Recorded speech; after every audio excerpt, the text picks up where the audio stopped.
자, 요즘 부동산 전문가들이 지금이 가장 싸다. 응? 절호의 타이밍이다. 이제 상승장의 시작이다. 이렇게 검증되지 않는 이야기를 하시는 분들이 다소 있습니다. 자, 제 생각에는요, 현재의 부동산 시장은 정반대로 생각합니다. 지금은 가장 위험한 시기이며 보완 및 하락을 예상하셔야 합니다.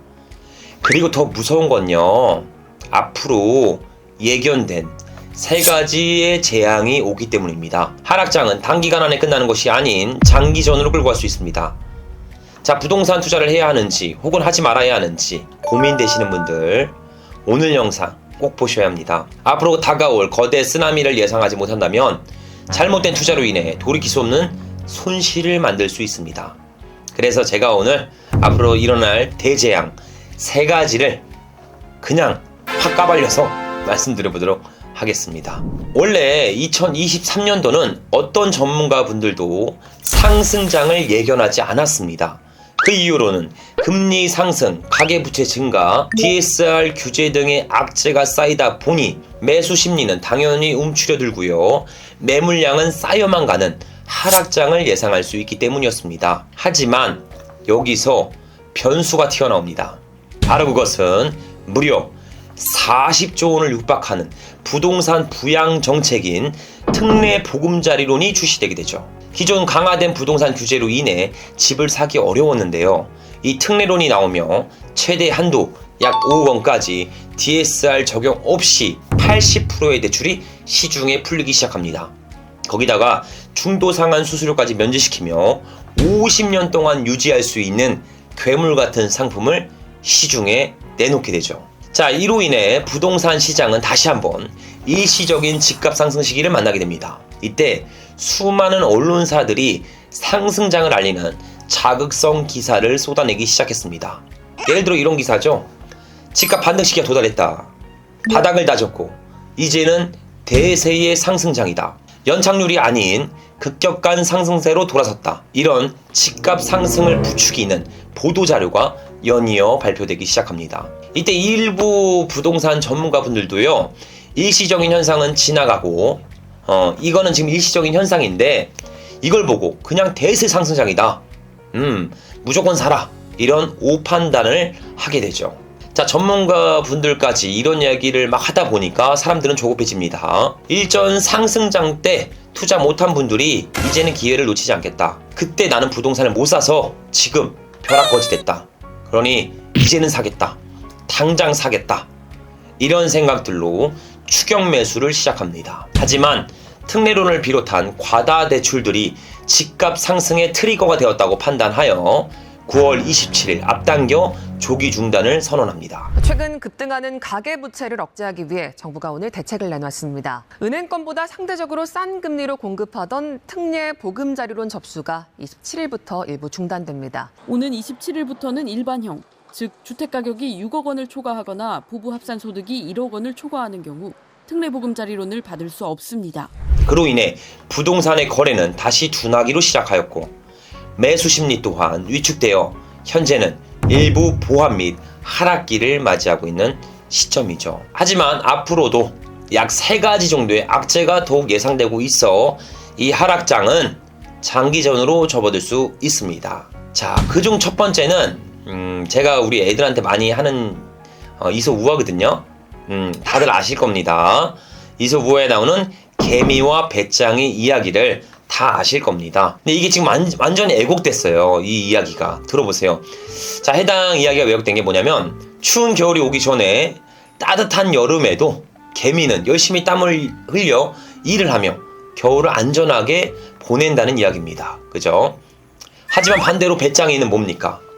전혀 일을 하지 않고 띵가띵가 놀았어요. 그냥 어떻게 됐습니까?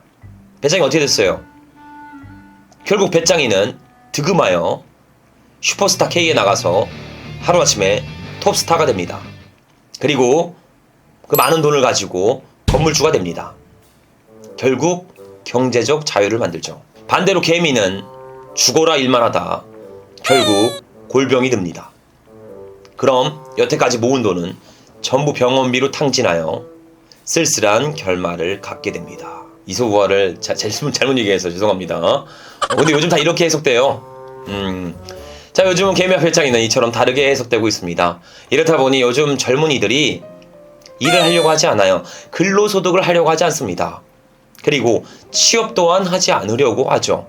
어차피 열심히 일해봤자 내 집 마련도 하기 힘들고 한탕 벌어서 그냥 조기 은퇴를 해야겠다 라는 파이어족이 나타나게 됩니다. 거기다 수많은 미디어 및 TV에서 창업해서 성공했다, 혹은 주식에 성공했다, 코인에 성공했다, 부동산에 성공했다, 이런 분들이 막 쏟아지기 시작합니다. 그래서 우리 젊은이들이 다들 일을 안 하고 있는 시점이죠. 그래서 우리 젊은이들은 투자나 이런 사업, 부동산으로 눈을 돌리게 됩니다.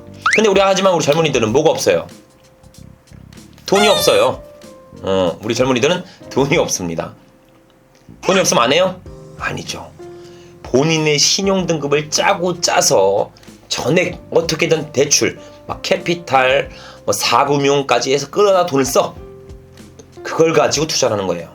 이걸 B2라고 합니다. B2. 오로지 내 돈이 아니라 오로지 빚만 가지고 투자를 하는 거야. 신성한 근로소득으로 모은 돈이 아닌 한탕주의의 투자를 실행하려고 하는 것이라고 보시면 됩니다. 참고로 이건 투자가 아닙니다. 투기와 도박과도 같은 위험한 행동이죠. 하지만 부동산 시장은 고금리 기점으로 하락장을 만나게 됩니다. 그럼 기존에 막 영끌에서 샀던 20, 30대들 있죠? 무리한 연구를 통해 B2를 통해 매입한 부동산들이 큰 손실을 보게 되며 20, 30대는 더욱 깊은 나락으로 떨어지게 됩니다. 또한 무인 창업 등의 자동화 시스템이 강화됨에 따라 우리 청년들은 일을 하고 싶어도 노동력에 대한 일자리가 축소되고 있는 상황까지 만들어지죠. 이것이 장기화로 접어들면 경기 침체에 대한 위기로 다가오게 됩니다. 자, 그리고 두 번째 다가올 위기로는 높아진 기준금리로 인해 사업자금 대출을 받은 소상공인들이 파산의 위기에 빠지게 됩니다. 현재 이미 임계점을 넘은 상태입니다. 지난 1분기 중소기업 10곳 중에서 6곳은 벌어들이는 영업이익으로 대출이자도 못 내고 있다는 통계가 있습니다. 그리고 현재는 코로나 시기보다 기업들의 파산율이 높게 나오고 있으며 현재 극심한 경영난에 빠지고 있죠. 자, 그 이유는 이렇습니다. 전반적인 경기 침체로 인해 기업들이 수익성이 떨어지다 보니까 운영자금으로 쓰려고 받은 저금리 대출이 문제가 생기는 겁니다. 대출 받은 지 1년도 채 안 돼서 단기간 안에 이자가 7%대까지 높은 상승장을 만나게 됩니다. 이걸 견디지 못한 기업들은 연쇄도산으로 이루어지고 있습니다. 이렇게 중소기업들이 파산하게 된다면요, 금융기관 부실로 이어지면서 경제 전체적인 면에 타격을 줄 수도 있습니다. 또한 경영이 어려워지면 이 중소기업들이 인건비 절감, 채용시장에 대한 한파로 고용시장 또한 부정적인 영향을 미치게 되죠. 그리고 국가가 운영하는 필요한 세수 확보도 막대한 차질이 발생되게 됩니다. 이렇게 우리나라는 향후 저성장 기조가 고착화되게 됩니다. 저성장이라는 단어는 상당히 무서운 이야기입니다. 시장에 돈이 돌지 않는다는 이야기와 동일하죠. 만약에 시중에 돈이 돌지 않으면요, 많은 것들이 사라지게 됩니다. 예를 들어 밤문화, 즉 외식, 술집, 배달 등의 지출이 상당히 축소되게 됩니다. 그로 인해 수많은 일자리가 없어지며 그 외에 중소기업들도 다양하게 폐업을 이어가게 되죠. 그리고 기존에 우리가 살고 있었던 고성장 시대에 버블이 꺼지게 됩니다. 여기서 말한 버블 경제는 빚으로 운영되고 있는 경제라고 보시면 됩니다. 자, 부채로 이루어진 이 경제, 즉 버블이 꺼지면서요, 자산 가치는 하락할 수밖에 없습니다. 즉 빚을 져서 자산을 소유했던 사람들이 폭락장을 예상할 수 있게 된다는 거죠.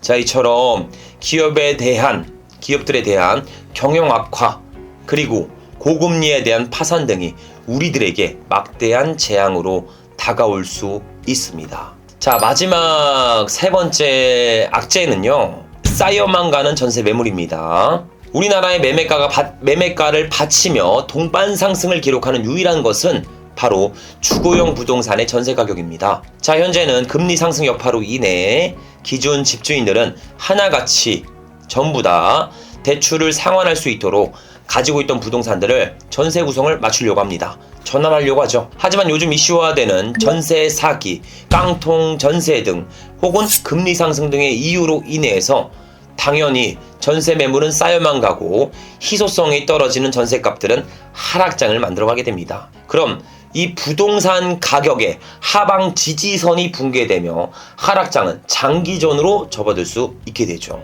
물론 신도시 및 재건축으로 인한 전세 매물 상승은 일시적인 영향을 받습니다.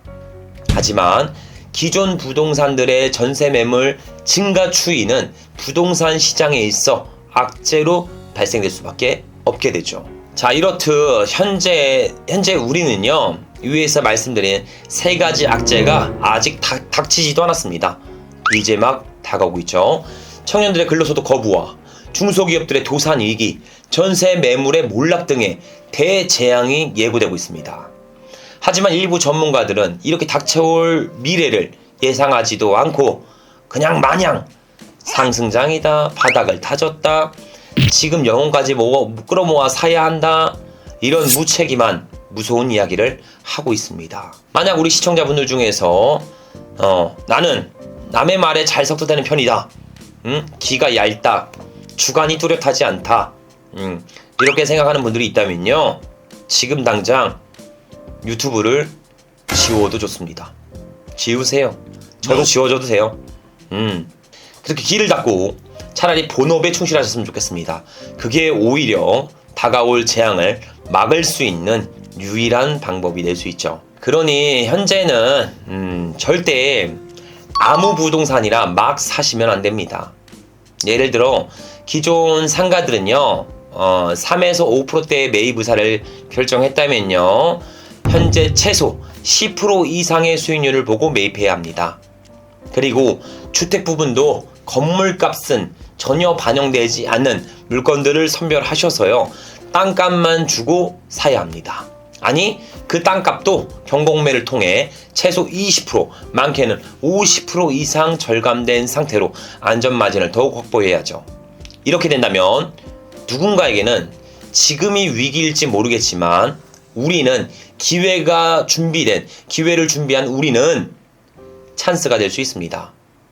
그러니 저와 함께 이 위기에서 기회를 볼 수 있도록 함께 만들어가 보셨으면 좋겠습니다. 참고로 절대 막 싸다고 그냥 사지 좀 마세요. 무서운 결과 나옵니다. 지금은 부동산 인사이트를 키울 시점이고요. 더욱 가치가 뛰어난 부동산이 나올 때까지 신중히 투자 여부를 고민해 보셔야 합니다. 제가 그 길을 같이 함께하며 동반하도록 하겠습니다. 같이 가도록 할게요. 제가 그때 말씀드렸죠. 아무거나 사지 말라고, 확 감금시켜버린다고 말씀드렸습니다. 제가 이번 최근에 파출소 지구대를 하나 산 게 있어요. 제가 경찰서를 썼던 지구대를 썼던 게 가지고 있습니다. 그래서 말 안 들으면 자꾸 이렇게 막 살려고 하고, 아무거나 살려고 하고, 낱말 듣고 막 부장하려고 그러고, 못된 짓 하려고 하면 확 구속시켜버리겠어. 제 파출소에다가 구속시켜버리겠습니다. 그러니까 아무거나 사지 말고 저랑 같이 우량한 물건을 선정해 보도록 하시죠. 자, 오늘 여기까지 말씀을 드리고요. 오늘 인사이트도 말씀드렸고요, 물건도 말씀을 많이 드렸습니다. 부동산 위기인지 기회인지는 내가 거기 들어가 있어야 돼요. 들어가서 항상 스탠바이를 하고 있어야 합니다. 위기니까 안 사. 더 떨어져야지, 기다려야지. 오, 이거 뭐야? 야, 이런 게 있었어? 이게 떨어진단 말이야? 야, 이건 기회다. 이면서 잡을 수가 있다면 우리는 이 위기에서 기회를 만날 수 있습니다. 하지만 그냥 위기 안 해 이러고 돌아서 버리면 그 위기는 그분에겐 오지 않습니다. 그분에겐 오지 않아요. 내가 움직이고 있어야 그 기회도 다가온다는 겁니다. 그렇기 때문에 지금 스탠바이 하면서 현 시장에 들어와서 기회를 잡을 수 있게 저와 같이 준비해 보셨으면 좋겠습니다. 오늘 라이브 방송, 긴 라이브 방송 시청해주셔서 감사드리고요. 더욱 생동감 넘치는 현장의 영상과 인사이트를 키울 수 있는 내부 영상을 가지고 많이들 소통하면서 같이 가도록 하겠습니다. 감사합니다. 산소통님, 아들한테 자본주의 버전 이솝루아 알려드려야겠어요. 절대 그러시면 안 됩니다. 산소통님. 산소통님, 제가 말씀드린 그 배짱이 이솝루아를 그 자녀들한테 알려주면 안 돼요.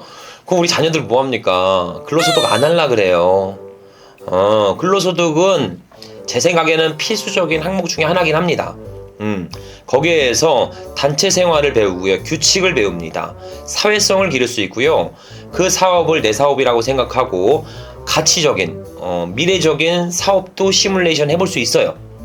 근데 저는 당연히 근로소득을 영입하면서 내 거를, 오로지 내 거, 나만이 통제할 수 있는 거, 그게 뭐 사업이 비즈니스가 될 수도 있을 거고요. 부동산이 될 수도 있습니다. 그거를 꼭 가져야 된다는 거죠. 언젠가는 개미처럼 힘들고 아픈 날이 오잖아. 그때는 일을 못해요. 일을 못하면 벌지를 못하잖아요. 그거를 꼭 대비해서 자본을 만들어야 된다 라는 개념을 꼭 얘기해 주셨으면 좋겠습니다. 그냥 띵가띵가 놀면서 슈퍼스타 K 나가고 스타 됐다 이러면 안 돼. 그럼 우리 애들 일 안 해. 뭐예요? 맨날 노래 부르죠? 그러면 안 돼요. 그래서 그거 꼭 참고 좀 부탁드리도록 하겠습니다.